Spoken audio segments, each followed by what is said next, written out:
آج ہم ایک ایسے موضوع پر بات کر رہے ہیں جو بہت سے لوگوں کے ذہنوں میں گھومتا رہتا ہے: پیسہ، بینکنگ اور یہ سود کا معاملہ۔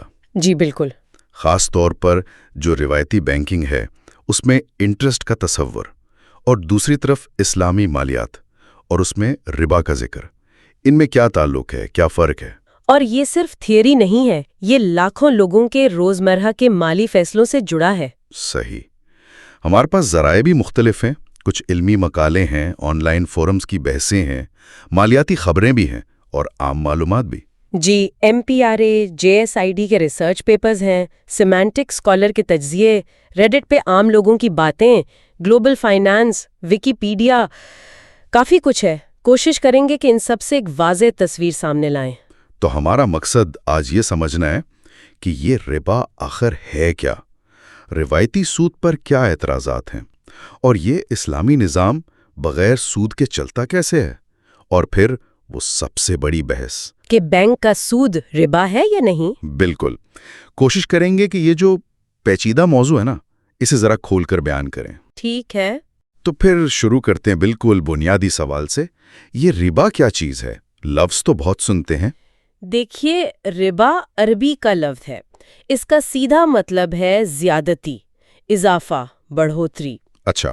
اسلامی اصطلاح میں خاص طور پر مالی لین دین میں اس سے مراد وہ غیر منصفانہ یا پہلے سے طے شدہ اضافہ ہے جو قرض دینے والا قرض لینے والے سے وصول کرتا ہے۔ اور قرآن میں تو اس کا ذکر کافی سخت ہے نا؟ مجھے یاد پڑتا ہے یہ ممانعت بھی آہستہ آہستہ آئی تھی۔ آپ نے بالکل صحیح کہا۔ قرآن میں کئی جگہ ذکر ہے۔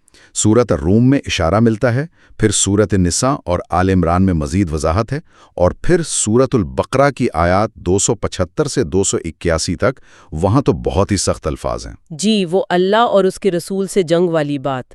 بالکل۔ تو علماء کا اس پر اتفاق ہے کہ ربا حرام ہے، اور اس کی وجوہات میں ناانصافی، استحصال اور معاشی عدم توازن شامل ہیں۔ کیا اس کی کوئی قسمیں بھی ہیں؟ کیونکہ کبھی لگتا ہے لوگ الگ الگ چیزوں کو ربا کہہ رہے ہوتے ہیں۔ جی، عام طور پر فقہ میں دو بنیادی قسمیں بیان کی جاتی ہیں۔ پہلی اور سب سے اہم ہے ربا نسیہ۔ نسیہ کا مطلب ہے مہلت یا وقت۔ اچھا۔ تو یہ وہ اضافہ ہے جو قرض پر وقت گزرنے کے ساتھ لیا جاتا ہے۔ مطلب آپ نے 100 روپے لیے، سال بعد 110 واپس کرنے ہیں۔ یہ وہ قسم ہے جسے اکثر علماء قرآن کی بنیادی ممنوعہ ربا مانتے ہیں۔ یعنی جو آج کل بینک کے سود سے ملتا جلتا ہے؟ جی ہاں، سب سے زیادہ مشابہت اسی سے ہے۔ دوسری قسم ہے ربا الفضل۔ فضل کا مطلب بھی زیادتی ہے۔ یہ کیا ہے؟ یہ ہے جب آپ ایک ہی جنس کی چیزیں اسی وقت آپس میں بدل رہے ہوں اور مقدار میں فرق ہو۔ مثال؟ جیسے 1 کلو اچھی کھجور کے بدلے 1.5 کلو تھوڑی ہلکی کوالٹی کی کھجور لینا اسی وقت۔ اچھا، فوری تبادلہ۔ جی، فوری تبادلہ۔ اس کی ممانعت حدیث سے ثابت ہے، اور ایک خاص طور پر 6 چیزوں پر لاگو ہوتی ہے: سونا، چاندی، گندم، جو، کھجور، نمک اور ان جیسی چیزیں جنہیں ناپا تولا جا سکے۔ تو آج کل تو بارٹر سسٹم اتنا ہے نہیں؟ بالکل۔ تو اس کی عملی اہمیت آج کل کم ہے، لیکن فقہ کی تعریف کا یہ حصہ ہے۔ ٹھیک ہے۔ تو بنیادی طور پر ربا نسیہ ہی وہ چیز ہے جو آج کل بینک سود کے حوالے سے زیادہ زیر بحث ہے۔ جی، زیادہ تر بحث اسی پر مرکوز ہے۔ اب اسلامی نقطہ نظر سے تو یہ منع ہے، لیکن کیا صرف یہی وجہ ہے؟ کیا معاشی طور پر بھی روایتی سود کے نظام پر کوئی اعتراضات ہیں؟ کیونکہ یہ نظام تو آپ دیکھیں پوری دنیا میں چل رہا ہے۔ یہ بہت اہم سوال ہے۔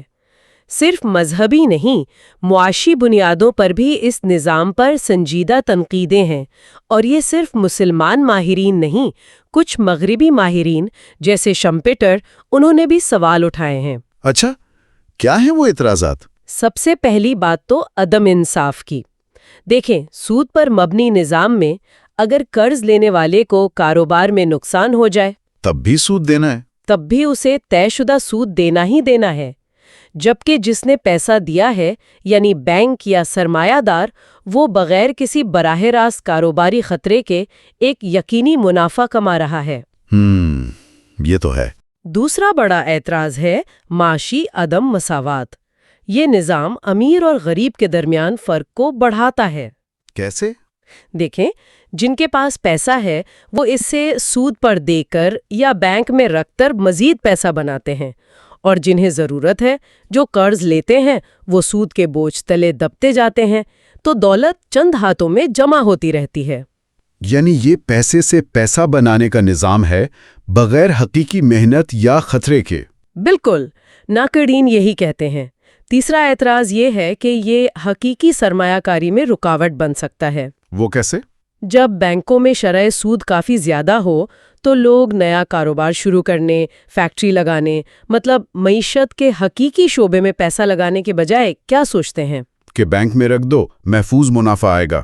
بالکل، تو اس سے معیشت کی جو پیداواری صلاحیت ہے وہ متاثر ہو سکتی ہے۔ یہ تو اہم نکتہ ہے۔ چوتھا، افراط زر کا دباؤ، مہنگائی۔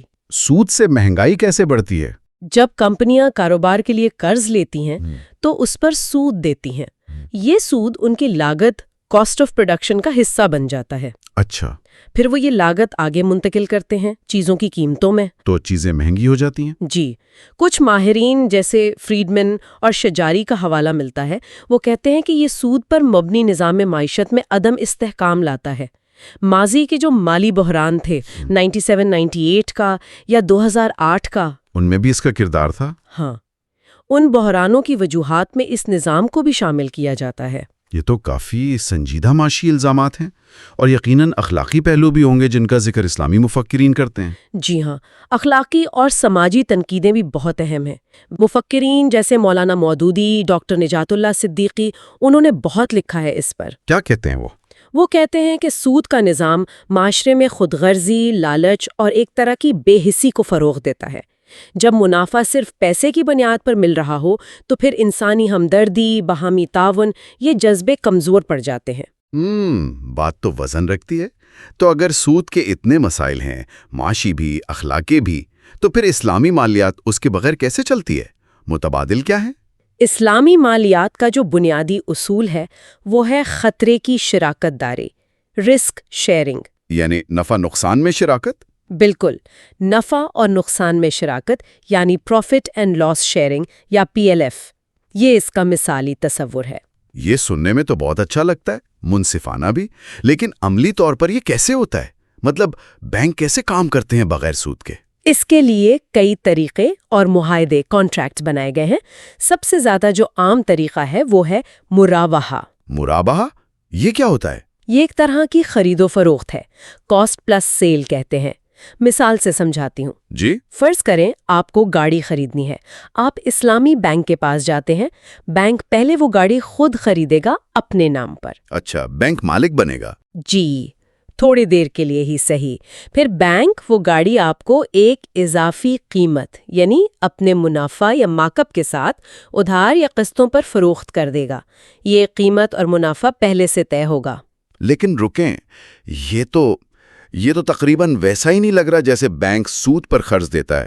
بینک نے چیز خریدی اور زیادہ قیمت پر بیچ دی۔ فرق کہاں ہے؟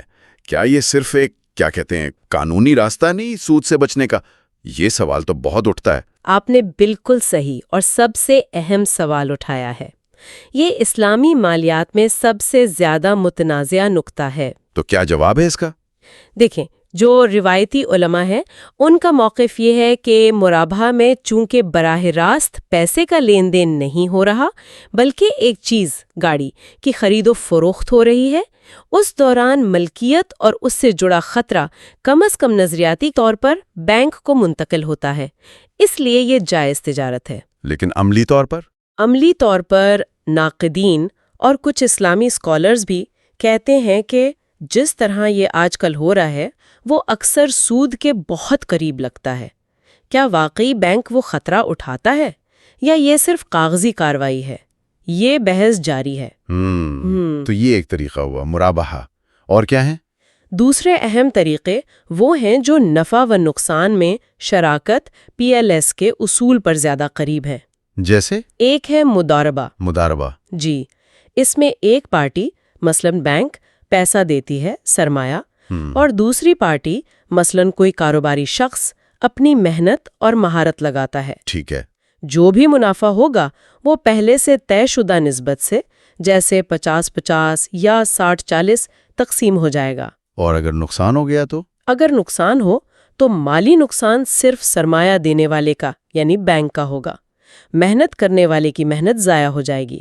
ہاں، اگر نقصان اس کے غفلت یا بددیانتی سے ہوا تو وہ ذمہ دار ہوگا۔ اچھا، یہ تو واقعی شراکت لگتی ہے۔ دوسرا ہے مشارکہ، یہ جوائنٹ وینچر جیسا ہے۔ اچھا، اس میں تمام پارٹنرز کچھ نہ کچھ سرمایہ لگاتے ہیں اور اکثر کاروبار چلانے میں بھی حصہ لیتے ہیں۔ تو نفع نقصان کیسے بٹے گا؟ نفع تو طے شدہ نسبت سے بٹے گا، لیکن نقصان ہر پارٹنر کے لگائے گئے سرمایہ کے تناسب سے برداشت کیا جائے گا۔ یہ دونوں مضاربہ اور مشارکہ سننے میں تو زیادہ منصفانہ لگ رہے ہیں، خطرے کی شراکت کے لحاظ سے۔ جی، نظریاتی طور پر یہ پی ایل ایس کے اصول کے زیادہ قریب ہیں۔ کیا بانڈز اور انشورنس کے بھی اسلامی متبادل ہیں؟ جی ہاں، بانڈز کی متبادل کو سکوک کہتے ہیں، انہیں اسلامی بانڈز بھی کہا جاتا ہے۔ یہ کیسے کام کرتے ہیں؟ یہ قرض کی دستاویز نہیں ہوتے، بلکہ کسی اثاثے یا منصوبے میں ملکیت کی نمائندگی کرتے ہیں۔ سکوک ہولڈر اس اثاثے یا منصوبے کی آمدنی سے منافع کماتا ہے۔ تو منافع گارنٹی شدہ نہیں ہوتا؟ نہیں، یہ اس اثاثے کی کارکردگی پر منحصر ہوتا ہے۔ اسی طرح انشورنس کا متبادل تکافل ہے۔ تکافل؟ جی، یہ باہمی امداد کے اصول پر کام کرتا ہے۔ شرکا مل کر ایک فنڈ بناتے ہیں اور اگر کسی رکن کو نقصان ہو جائے تو اس فنڈ سے اس کی مدد کی جاتی ہے۔ اور ایک آپ نے قرض حسنہ کا ذکر کیا تھا۔ ہاں، قرض حسنہ یہ بغیر کسی اضافے یا سود کے قرض ہوتا ہے، لیکن یہ عموماً تجارتی مقاصد کے لیے نہیں بلکہ خیراتی یا مدد کے لیے دیا جاتا ہے۔ تو مجموعی طور پر یہ نظام واقعی روایتی بینکنگ سے کافی الگ نظر آتا ہے۔ کیا اس کے معیشت پر اثرات بھی مختلف ہوتے ہیں؟ نظریاتی طور پر تو کافی فرق ہے۔ اسلامی نظام میں جیسا کہا، پیسہ خود سے پیسہ نہیں بنا سکتا، اسے حقیقی معیشت میں لگانا پڑتا ہے، تجارت میں، کاروبار میں، جہاں خطرہ مول لیا جائے۔ کچھ تصورات جیسے 100% ریزرو بینکنگ بھی ہیں جو بینکوں کی طرف سے پیسہ بنانے کو محدود کرتے ہیں، یا بیکار پڑے سرمائے پر واجبات تاکہ پیسہ گردش میں رہے۔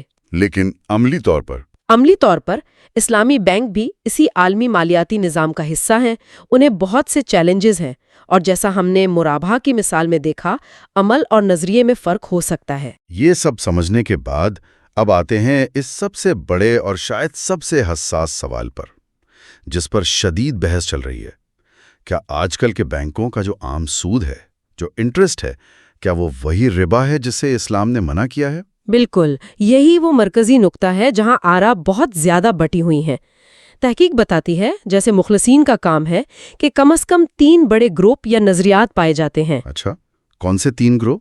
پہلا گروپ جو اکثریت میں ہے اور روایتی موقف رکھتا ہے، ان کا واضح کہنا ہے، ہاں، بینک کا ہر قسم کا سود، چاہے شرح کم ہو یا زیادہ، چاہے قرض ذاتی ضرورت کے لیے ہو یا کاروبار کے لیے، پہلے سے طے شدہ کوئی بھی اضافہ ربا ہے اور حرام ہے۔ ان کی دلیل کیا ہے؟ ان کی دلیل قرآن کی واضح آیات ہیں، احادیث ہیں اور علماء کا تاریخی اتفاق رائے یعنی اجماع۔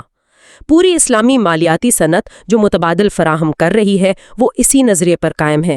انڈونیشیا کی علماء کونسل کا فتویٰ بھی یہی ہے۔ یعنی ان کے نزدیک کوئی اگر مگر نہیں، سیدھا سیدھا حرام ہے۔ ان کے نزدیک قرض پر کوئی بھی گارنٹی شدہ پہلے سے طے شدہ منافع یا اضافہ ربا ہے، بات ختم۔ ٹھیک ہے، اب دوسرا گروپ جو اقلیت میں ہے اور جسے آپ جدت پسند کہہ سکتے ہیں، ان کا موقف ہے کہ نہیں، ضروری نہیں کہ ہر قسم کا بینک سود ربا ہو۔ اچھا، وہ کیا کہتے ہیں؟ ان کی دلیل یہ ہے کہ قرآن نے جس ربا سے منع کیا تھا وہ خاص طور پر اس وقت کی استحصالی سود خوری تھی جو غریبوں کا خون چوستی تھی، جو قرض دگنا تگنا ہو جاتا تھا۔